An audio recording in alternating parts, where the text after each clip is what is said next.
H ニュースチャンネルへようこそ。安全で幸せな1日を。お帰りなさい。皆さんこんにちは。今日は大学生の夜遊びと寮に関する超常現象の話をします。物語は視聴者から生まれます。二人の女の子、フェイフェイとシャンシャンは、どちらも超自然的な体格を持っています。彼らに何が起こりました？疑問符？今日のプログラムの最後には、あなたの友達があなたをもっと愛しているのか、それともあなたを恐れているのかを判断できる、韓国の占い師による心理テストがあることを思い出してください。次の物語は一人称で語られます。私は超自然的な体格を持っていますが、そうではありません。兄弟姉妹にも見せたいです。私が大学にいた時、仲の良い友達と話したり、予測したり、あなたの最近のオーラを見て観察したりすることができる男子クラスメイトがいました。当時、彼はクラス全員がこれを持っているのは私だけだと主張しました。それから私の体格です。幼少期から大学生まで、私は常に非常に厳格な人間で、大学である出来事に遭遇して非常に臆病になるまで悪を信じていませんでした。初めて会ったのが小学1年生の時のことを今でも覚えています。トイレに行く時間だった。幼い頃から喜んであらゆるドアをノックしていました。私がたまたま最後のドアをノックした時、誰かが応答して2度ノックしました。しかし、私がトイレを使い終わるまで、まだ誰も出てきませんでした。なんであの人は出てこないんだろうって思い始めた。それで私は最後の部屋まで歩いてドアをノックしました。応答はありませんでした。ドアを開けるとそこは工具室だった。あまり考えずに走って教室に戻りました。この出来事を思い出したのは大人になってからです。あの時誰がドアをノックできたでしょうか？毛織物？その後、少し大きくなって高校に入りました。家で服を選んで出かける準備をしていました。鏡に向かって歩いた時、私は喜んで聞かえました。見上げると、中年のおじさんの頭が飛んでいくのが見えました。少しハゲていたことだけは覚えていますが、要所要所がよくわかる画像でした。何も考えずに自分のやりたいことをやり続けました。緊張しすぎていたせいもあるかもしれない。大学時代にその時が来ました。私は新竹一蔵さんの大学で学びました。1年生になった時は何もかもが新鮮でした。その後、学科の活動に参加し、たくさんの先輩たちと出会いました。彼らは寮に戻る前に遅くまで学校で使っていたものを使いました。ある夜、みんなで集まりました。夜食を食べてから青草湖へ一泊旅行に行く約束をしました。もちろん何も言わずに同意しました。青草湖に行ったことがある人はいますか？夜の青草湖の不気味な雰囲気は本当に誇張されています。そこに着くとすぐに理由もなく少し怖さを感じました。階段を降りたのは私が最後でした。通行人に会いました。彼は私に道を尋ねました。私は、ごめんなさい。私は新竹の出身ではありません。私もそうではありません。と言いました。あまりにも明らかなことだと分かっていながら手を振りながら彼に別れを告げましたが、突然アイデアが浮かんだので、と言いたくなりました。午前1時過ぎに誰が私に道を尋ねるでしょうか？振り返るとすぐに男は消えた。私はあまり考えずに他の人に従いました。私たちは小さな円形の広場に来て、階段を語り始めました。何人いるのかわかりませんでした。風がどんどん強くなっているのを感じましたが、だんだんと強くなってきました。どんどん詰まっていく感じは、いろんなものが少しずつ詰め込まれていくような感じでした。怖さを感じ始めました。私は振り返ってルームメイトのシャオメイを見た。私はシャオメイに、もう戻る時間があるかどうか尋ねました。シャオメイは私に返事をしなかった。彼女はただこんな風に私を見つめていました。そこで私は振り返って家にお寺を持っているもう一人の先輩、アレンに尋ねました。私は言いました。アレン先輩、戻りましょうか？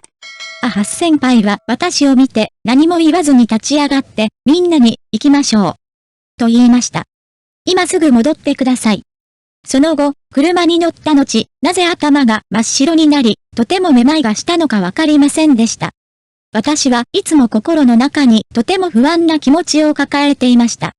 私は私を運んできた阿京先輩を見た。彼の車に積まれていたは高速で回転し飛行し続けた。私たちはダッシュボードに行き、時速50キロか60キロの速度を漠然と眺めました。その後、コンビニに到着しました。レン先輩は私たち全員にその隣に駐車するように言いました。私たちのグループは家族全員の前で立ち止まりました。私はまず飲み物の水を買いに行きました。人影がまばらだったので、私は気になって駆け寄り、何を話しているのかと尋ねました。レン先輩は私をちらっと見て言いました。怖いですか？仲の良い兄弟やその他のことについて、おならが怖いと言いましたが、私は怖くありませんでした。それで、私は、ただ去りたかったので、シャオメイにまだ私のことが好きではないかと尋ねました。彼女は、シャオメイを怖がらせたでしょうか？この時、彼女は、聞こえませんでした、と言いました。私は目を丸くして階段を真剣に聞いていました。でも、あなたはちょうど私と目が合ったばかりです。あなたは、ただ私を追ってきて、シャオメイを見て、答えました。答えませんでした。あなたのことを全く見ていませんでした。私はびっくりしました。それで、私が今会ったのは誰ですか？道を尋ねている人を見かけましたか？みんな少し気弱で、ノーと言った。この時ハス先輩は、私は、後で私も円形の広場はちょっと変だと感じました。あなたが帰ると言った時、あなたの顔がおかしいように見えました。私は皆に早く行って帰るように言っただけです。でも帰り道、何か言いたいことがあるのか兄先輩を見て不安になった。私は、帰りはどうですか？と言いました。そう、帰り道、あなた。後ろに何かいるのに気づいて、シャオメイが隣にいたのであなたの車を追いかけました。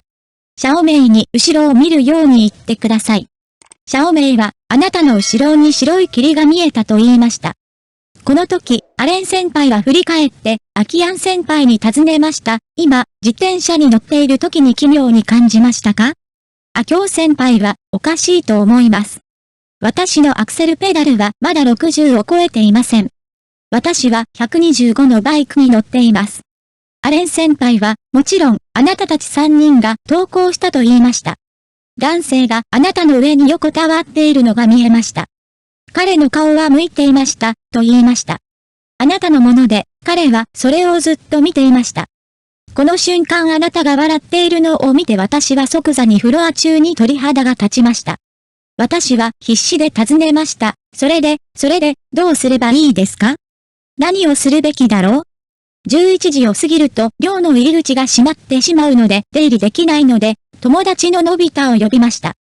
彼は少し太っていて食べることが好きです。ということで夜食を買いました。のび太の借家に休息を求めて人々が押し寄せた。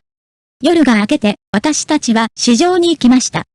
地区内の石庭廟を訪れ、アレン先輩からのび太の家に来て以来幽霊を見ていないという話を聞きました。事件はこうして過ぎ去った。1週間ほどして、のび太がやってきて、家のトイレを壊したのは誰かおかしいと言いました。なんで真夜中に誰もいないの？蛇口が勝手に回ってしまうと、トイレから水が落ちる音が聞こえてきます。私たちは中に入りましたが、何も見えませんでした。その時初めて、私たちはのび太にその日何が起こったかを話しました。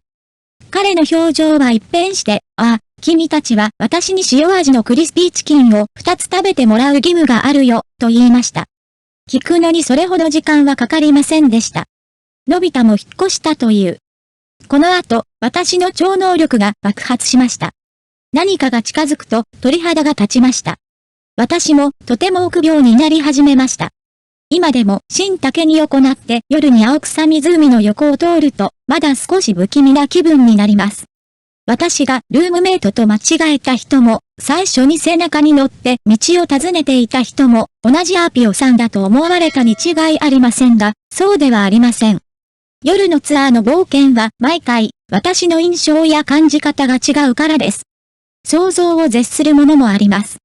11月28日には観客と一緒に怪談を語るナイトツアーも行う。今回は呪文や先生などたくさん用意しました。映画の出来上がりを楽しみにしていてください。次の超自然的な物語について話しましょう。私はもともと自分が敏感体質であることを知らない人間でした。私も大学に入学するまで自分がそんな体質だとは知りませんでした。大学時代は授業に通うのが嫌だったので、女子寮の間取りに住むことにしました。私は2階に住んでいますので、ざっくり説明します。2階に上がると左右に長い廊下があります。一番下には公衆トイレとトイレがあります。私は2階の右側の部屋に住んでいました。部屋の隣に公衆トイレスペースがあります。ドアを開けると左手に一面鏡があります。このような全身鏡があるのはバスルームの隣の部屋だけです。寮では電圧不足や停電の恐れがあるため、部屋で髪を乾かすことは禁止されています。ですから、私たちはシャワーを浴びた後、髪を射抜いかしに外に出ることが多いです。ドライヤーは廊下についているコンセントでいつも使っています。寮の良いところは、髪を射抜いかしたり、鏡を見ながらヘアアレンジができることです。ある夜、ルームメイトのザヤオミーヨと私は外で髪を射抜いかしながらおしゃべりしたり笑ったりしていました。たまたま鏡に向かっていたので、思わず首をかしげて髪をかき上げてしまいました。あまりにも鮮明だったので、女の子らしき人の下半身が浮かんでいるのが見えました。とても細い足が見えました。私もザヤオミーに今無駄に何が起こっているのかと尋ねました。ザヤオミーをとても怖がって何もないと言いました。だから怖がらないでください。その瞬間、寮の別のルームメイト、シャオロンが出てきて私の名前を呼び、あなたの携帯電話が床に落ちて壊れたと言いました。私は顔に疑問符を浮かべながら入ってきました。携帯電話を落としたところ、バッテリーとバッテリーカバーが飛び出てしまいました。当時はまだ普及したスマートフォンがなかったので、私の携帯電話は某ブランドの折りたたみ携帯電話でしたが、幸いにもまだ回転可能でした。の上。この時、シャオロン、携帯電話がテーブルの上にあるって言いましたか？あなたの機嫌が悪くなり、怒りを晴らすために携帯電話を投げたのだと思いました。しかし、振り返ってみると、あなたは席にも座っていませんでした。当時の私は携帯電話がとても大切だったので、シャワーを浴びる前には必ずテーブルの一番奥に携帯電話を置きました。誰かがバイブを鳴らしたから落ちるなんてことは絶対にありえませんし、仮に落ちたとしてもそのように落ちる可能性は低いでしょう。この話をすると、寮のみんなが激怒して、それ以上話したがらなかったので、急いでこの事件を終わらせました。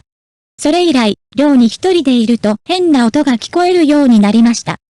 空のペットボトルで壁を叩いたような音でした。ルームメイトがいる場合でも、ホールにいるルームメイトだけが音が聞こえることがありました。もしかしたら聞き間違いだったのかもしれないと慰めてくれますが、一つだけ確かなのは、その音は間違いなく寮の中から聞こえてきたということです。おそらく彼は私たちと私にそれを伝えたかったのでしょう。その後、休暇から帰った時にこのことを話しました。両親が私を師匠のところに連れて行ってくれたそうです。マスターは私のアザラシが黒いとだけ言い、それに対処するためにマントラを使ってくれました。また、赤い封筒を折った紙を持ってきて、寮の隣にある一枚鏡の特定の部分に貼り付けるように言われました。後になって、それがそのような儀式だったのか、それとも単なる心理的影響だったのかはわかりません。あの奇妙な音は二度と聞こえませんでした。2年生になってからは寮の4階に移りました。福室ではありませんでしたが、部屋を変えた後は不安でした。私が学んでいる学部では、仕事や宿題をするために夜更かしすることがよくあります。でも、私は寮で夜更かしすることはほとんどない人間です。本当に緊急の宿題でない限り、私は一段落して翌朝起きてもそれを続けることに慣れています。ある日、私はいつものように早くベッドに入り、とても早く寝ました。夜中、突然の尿意で目が覚めました。私は横になって目を開けました。その時、下から誰かがタイピングする音が聞こえました。誰に言いたいの？とても苦労してまだ眠れなかったので、誰がまだ眠っているのかを確認するために起き上がりました。起き上がると、突然キーボードの音が止んだ。下を見ると暗闇が見えました。それから周りを見回すと、ルームメイト全員が眠っているのが見えました。さっき不思議だったのは、そのキーボードの音はどんな音ですか？すぐに尿意がなくなりました。私は布団を頭にかぶって眠りに落ちました。しかし、ちょうど横になった時、聞き覚えのある声が聞こえました。その声はアルミのはしご登るのと同じで、それが私のはしごだった。くそ、私はバカだ。私はこう言った。音が止まった瞬間、誰かに見られているような気がした。私は考え続けました。考えすぎました。寝る。考えすぎました。寝る。考えすぎました。寝る。羊が1匹、羊が2匹、羊が3匹。アンテロープですが、眠気を感じたことはなく、覗かれている感覚は消えていません。こうやって布団を開けて覗いてみることにいつも躊躇していました。横向きに寝ていたので、このまま横になってゆっくりと開きました。おっと、誰もいない。振り返ると、天井にいた黒い人影が鋭い音を立てて、天井から降りてきて、私の首を絞めました。全身を震わせて目が覚めた。夢だったのか？すると、この夢はあまりにも現実的でした。額の汗に触れた。こんなに冷や汗をかいたのは初めてだった。とても怖かったので寝る勇気がありませんでした。それから両親にお願いして師匠のところに連れて行ってもらいました。実際、多くの寮がそうしているとマスターは言いました。想像できない学生もいますが、磁場が引き寄せられやすいので安全のは全部持って行った方がいいです。そうでないと卒業する前に逮捕されると思います。それを聞いて唖然としたので、あの日起きていなかったら首を絞められたら寮で心筋梗塞になるかも？私は卒業するまでこのことをルームメイトに話す勇気がありませんでした。ルームメイトたちは実はキーボードの音も聞こえたと言いました。その後、しばらく遊園地で働きました。仕事内容はゲストの写真撮影のお手伝いが主でした。店の裏口に商品を販売する機会があります。とある施設でお客様の写真撮影を担当する機会です。撮影した写真はカスタマイズされたアクションを行うために当社に送信されます。そういえば、どこの遊園地かわかりますか？店を開くときは、裏口に行き、主電源スイッチをオンにし、カメラとスピーカーのスイッチをオンにします。そうして初めて機械は動き始めます。同時に、お客様に写真撮影を促す音が聞こえます。私は同僚のアンキーに、裏口の近くに立つのが本当に嫌だとよく話します。私はそう思いませんか？そこに立っていると変な気がしませんか？アンチーも同じように感じていたことが分かった。私たちがまだ話している間に突然衝撃がありました。私たちはお互いの手を握り叫びました。翌日、仕事を終えて別の同僚者をホイと一緒に店を出た時、私は偶然このことを思い出した。私は彼女にそれを話しましたが、彼女は私をさらに怖くさせる言葉を言いました。その日、ザイヤオヒューさんはチェックアウトを終え、仕事を終える準備をしていました。いつものように彼女は裏口で無視電源を切り、店のドアを閉める準備をしながら出て行った。ドアの鍵を閉めていると、突然、写真を撮ってください、という聞き覚えのある声が聞こえてきましたからお客様に写真を撮るよう促す通知音だったのですが、電源を切ると音が消えることはありませんでした。彼女はとても怖くなったので、すぐにドアに鍵をかけ、急いで入退室の時間を計りました。これらは私が遭遇したものです。超常現象ラオ1は、大学の寮での生活が超自然的な身体能力の発達につながると考えていますか？幸いなことに、私はこれまでそこに泊まったことがありません。次はみんな大好きでスティニーキングです。あなたの友達はあなたを愛し、同時に恐れていますか？あなたが猫を飼っていると、猫がこっそり出て行ったと想像してください。あなたの直感は何ですか？それは何をしたのですか？ A、空気を吸って遊んでください。B、様々な食べ物を見つけてください。暑いと感じた時は、猫好きの人を見つけてください。急いで周りの友達を見つけて一緒にテストを受けましょう。周りに友達がいない場合は、ベッドの下を覗いてみると良いでしょう。いや、冗談だよ。メッセージを残してネチズンと交流するのもいいでしょう。次に、答えの選択肢 A を発表しましょう。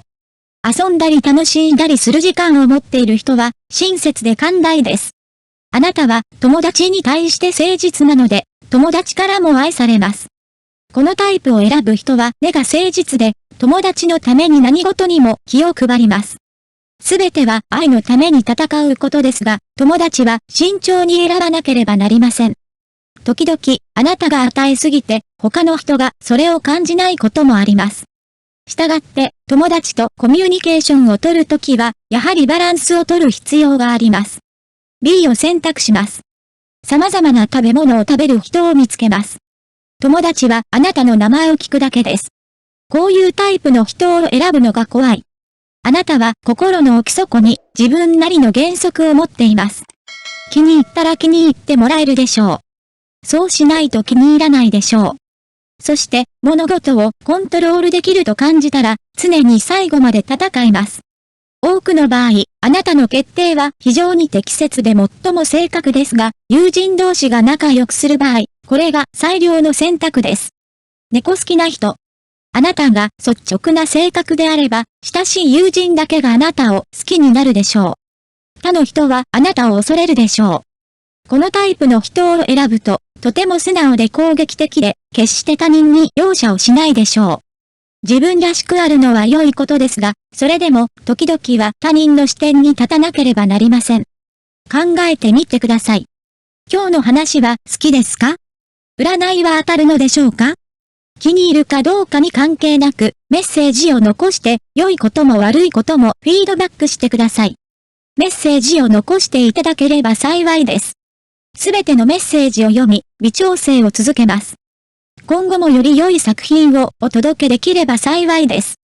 今日の話はここまでです。メッセージを残してください。記事を私に投稿していただくことも大歓迎です。次回お会いしましょう。